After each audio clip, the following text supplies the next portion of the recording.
North இந்தியாவில் இந்த மாதிரி ஒரு சாமியார் இருக்காரு. அவருக்கு தான் வேலை. அவருக்கு இந்த அதுதான் நெருப்பு மூட்டையில் தலையத்துமே விடுறது, நெருப்பு கொண்டது தலையத்துமே விடுறது. அதாவது பாலில் ஒரு கெமிக்கல் மாதிரி கலந்தனா அது வந்து ஒரு மாதிரி பொங்கின்னு வரும் இல்லையா, அதை வச்சுக்கின்னு இவன் என்ன பண்ணுவானுங்க, ஒன்னே சூடாகுது அப்படின்னு சொல்லிட்டு கொதிக்கிற மாதிரி எடுத்துன்னு போயிட்டு அது மேலே ஊற்றிக்கிறது.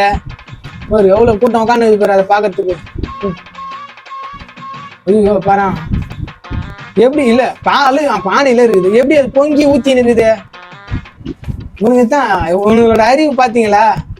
அதாவது இவன் அறிவா தாங்கிறான், ஏதோ கெமிக்கலாக யூஸ் பண்ணி அதை பாலை வந்து பொங்க விட்டுறான். ஆனால் ஆளெல்லாம் செட் பண்ணி வச்சுக்கிறாங்க ஃபுல்லாக. ஆனால் உட்காந்துக்கிறாங்க பாரு, அவனுக்கு தான் தற்கூரி.